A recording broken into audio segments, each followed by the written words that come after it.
Time बहुत कम इसलिए जा रहे हैं।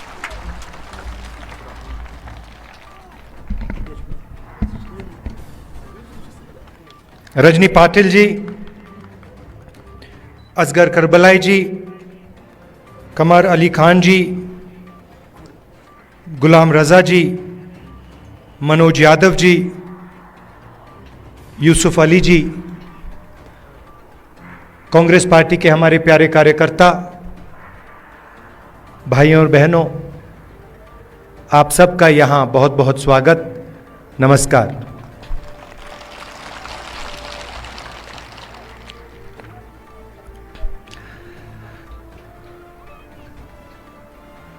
कुछ महीने पहले कन्याकुमारी से हम कश्मीर तक चले थे। यात्रा को हमने भारत जोड़ो यात्रा नाम दिया था और हमारा लक्ष्य जो बीजेपी और आरएसएस देश में नफरत और हिंसा फैला रहे हैं, उसके खिलाफ खड़ा होना, देश में भाईचारा, मोहब्बत फैलाने की हमने कोशिश की। यात्रा का मैसेज था, बहुत अच्छा नारा जो यात्रा में से निकला था, नफरत के बाजार में हम मोहब्बत की दुकान खोलने निकले हैं। और यही आपकी सोच है। पिछले दिनों में अपनी आंखों से मुझे यह देखने को मिला। यात्रा श्रीनगर में नहीं रुकनी थी, यात्रा को लद्दाख में आना था, मगर उस समय सर्दी थी, बर्फ थी और एडमिनिस्ट्रेशन ने हमें मना किया, कहा कि लद्दाख में नहीं जाना चाहिए। तो हमने बात मान ली थी। तो मेरे दिल में था और अभी भी है कि लद्दाख में भी हमें वो यात्रा चलानी चाहिए। शायद छोटा सा पहला कदम लिया, पैदल नहीं गए, मगर मोटरसाइकिल में मैं गया।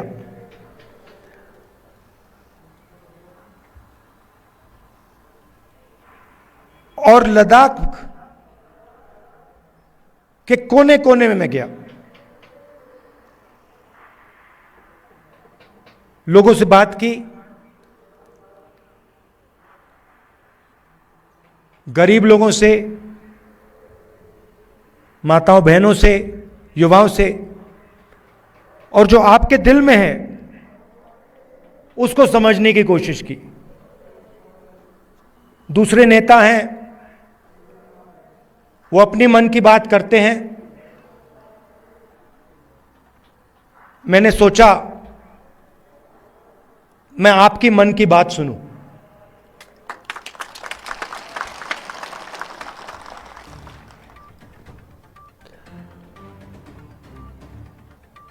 एक बात तो बिल्कुल साफ है कि जो गांधी जी की विचारधारा है, कांग्रेस पार्टी की विचारधारा है, वो लद्दाख के खून में और डीएनए में है। और मैं सिर्फ नहीं बोल रहा हूं आपको, ये मत समझिए कि मैं आपको भाषण में बात बोल रहा हूं। मोटरसाइकिल में मैंने पूरे लद्दाख का चक्कर काटा है और रास्ते में देश भर से हमारे लोग लेबर का काम करते हैं। बिहार से, राजस्थान से, उत्तर प्रदेश से, झारखंड से, छत्तीसगढ़ से, अलग अलग स्टेट से यहां लोग सड़क बनाने, लेबर का काम करते हैं। और मैंने जानबूझ के इनसे सवाल पूछा। मैंने इनसे पूछा, देखिए आप यहां सर्दी में काम कर रहे हो, यूपी से आए हो, बिहार से आए हो, वहां पे इतनी सर्दी नहीं पड़ती, यहां पे -10-20 हो जाता है, आपको लद्दाख के लोग कैसे लगते हैं? क्या आपको लगता है कि यहां आप अकेले काम कर रहे हो या लद्दाख के लोग आपकी मदद करते हैं, आपको प्यार दिखाते हैं? मैंने उनसे पूछा, और एक से नहीं, अनेक लेबरर्स से मैंने पूछा, और सारे के सारे लेबरर्स ने मुझे बताया कि हम अपने घर से हजारों किलोमीटर दूर हैं, हमारा परिवार यूपी में है, बिहार में है, मगर लद्दाख में हमें ऐसा लगता है कि हमारा दूसरा घर है।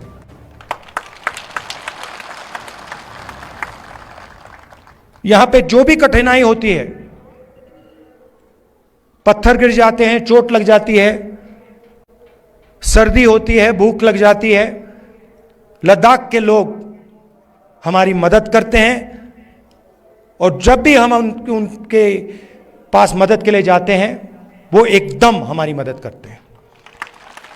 तो ये आपके डीएनए में है। आप एक साथ इज्जत के साथ, बिना नफरत के रहते हो, और जो कांग्रेस पार्टी विचारधारा है वो आपके दिल के अंदर है। तो इस दौरे में आपने मुझे क्या बताया? सबसे पहले आपने बोला कि जो आपका रिप्रेजेंटेशन होना चाहिए, जो आपकी राजनीतिक आवाज होनी चाहिए, जो आपके लोकल गवर्नमेंट्स के लीडर होने चाहिए, वो आवाज आपकी दबाई जा रही है। आप जरूर यूनियन टेरिटरी बने, मगर आपके जो हक हैं, आपके जो अधिकार हैं, वो आपको नहीं मिल रहे हैं। ये आपने पहली बात बोली। दूसरी बात आपने बोली कि जो रोजगार के वायदे आपसे किए गए थे, वो वायदे झूठे थे,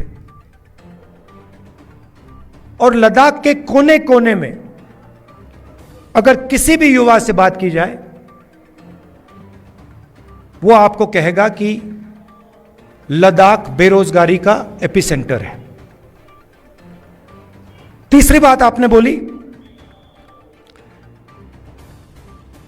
कि जो सेलफोन की कवरेज होनी चाहिए,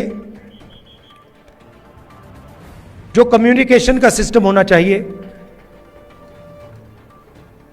वो नहीं है।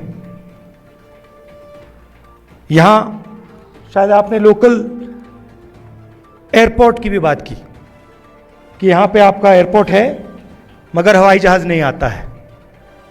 तो मैंने आपकी बात सुनने की कोशिश की, और कांग्रेस पार्टी आपके साथ खड़ी है, और आपकी जो स्ट्रगल है, चाहे वो आपकी जमीन का मामला हो, चाहे वो रोजगार का मामला हो, चाहे वो आपका जो कल्चर है, आपकी जो भाषाएं हैं, उसकी रक्षा करने की बात हो, हम आपके साथ एक साथ खड़े हैं।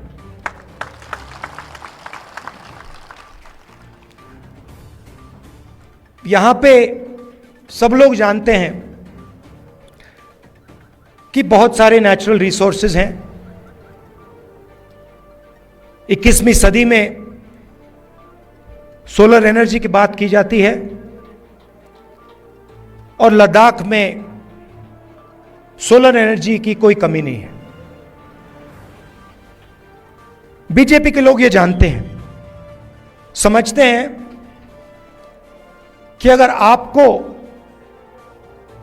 रिप्रेजेंटेशन दिया जाए तो फिर वो आपसे आपकी जमीन नहीं छीन पाएगी। मामला जमीन का है और बीजेपी के लोग जो आपकी जमीन है आपसे लेना चाहते हैं। अदानी जी के बड़े बड़े प्रोजेक्ट्स यहां लगाना चाहते हैं और उन प्रोजेक्ट्स का फायदा आपको नहीं दिलवाना चाहते हैं। हम ये कभी होने नहीं देंगे।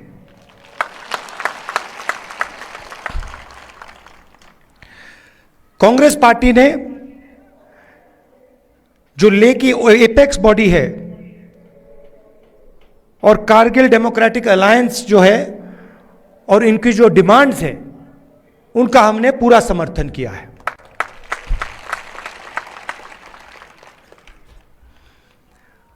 आखिरी बात मैं आपसे कहना चाहता हूं, लद्दाख एक स्ट्रेटेजिक जगह है और यहां आने पर, खासतौर से जब मैं पैंगोंग लेक में था, तो एक बात बिल्कुल साफ है